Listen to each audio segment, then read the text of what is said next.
vous êtes en excellente forme. Dans cette vidéo, j'évoquerai une histoire qui remonte jusqu'au 1er siècle de l'Hégire. Nous irons à la rencontre de Zaynul Abidin. Qui est Zaynul Abidin? C'est l'arrière-petit-fils du prophète, sallallahu alayhi wa sallam. Il s'appelait Ali, fils de Al-Hussein, le fils de Fatima Zahra, la fille du prophète honoré Mohammed, sallallahu alayhi wa sallam. Zaynul Abidin était noble de par son ascendance et également du fait qu'il était un homme de science. Il était l'exemple du savant qui parlait et agissait conformément aux préceptes de l'islam.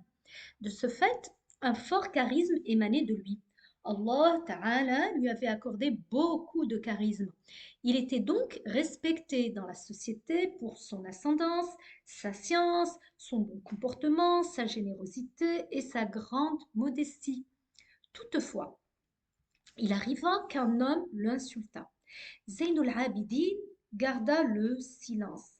L'homme, sans honte, continua à l'insulter encore et encore. Zayn al-Abidin, maître de lui-même, ne dit un mot. L'homme, excédé, gagné de rage par l'absence de réaction de Zayn al-Abidin, s'exclama: C'est toi que je vise par mes insultes?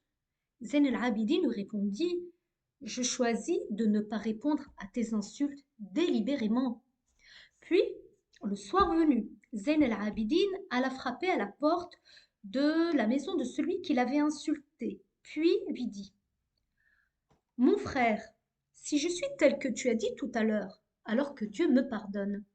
Mais si je ne suis pas tel que tu as dit tout à l'heure, alors que Dieu te pardonne. L'homme a été saisi de regret et se reprocha son mauvais comportement. Imaginez un peu dans quel gêne il était.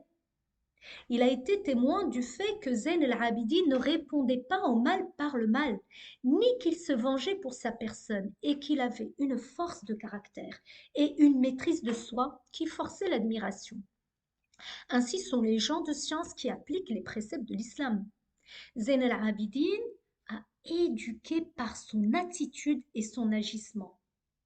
Voici donc un exemple pour nous. Avec de l'entraînement, chacun de nous peut se renforcer et acquérir une meilleure maîtrise de soi.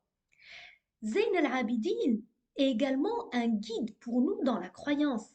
Dans le domaine de la science du Tawhid, la science qui concerne l'unicité de Dieu, il a laissé des enseignements, des belles paroles. Je cite une de ses paroles au sujet de Dieu.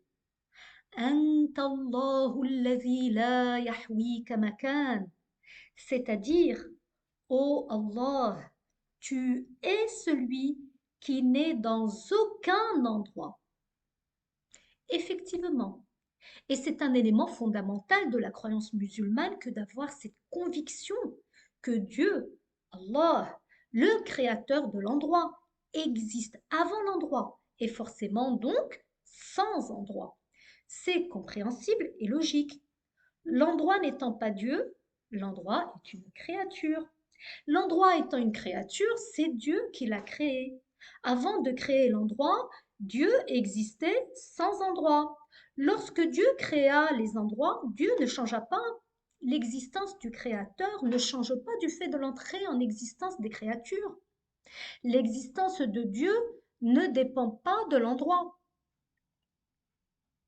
Entre parenthèses, et c'est essentiel, Dieu ne change pas. Dieu ne change jamais. En revanche, mon existence, ton existence, cher auditeur, chère auditrice, dépend de l'endroit. Je suis dans un endroit, tu es dans un endroit, les étoiles sont dans un endroit, etc. Être dans un endroit fait partie de la condition des créatures. C'est Dieu qui nous a assujettis à vivre dans tel ou tel autre endroit. C'est Dieu qui a assujetti et spécifié certains animaux à vivre dans les océans, tels que les poissons, ou à aller dans les airs, tels que les oiseaux. C'est Dieu qui a assujetti les planètes à être là où elles sont, etc.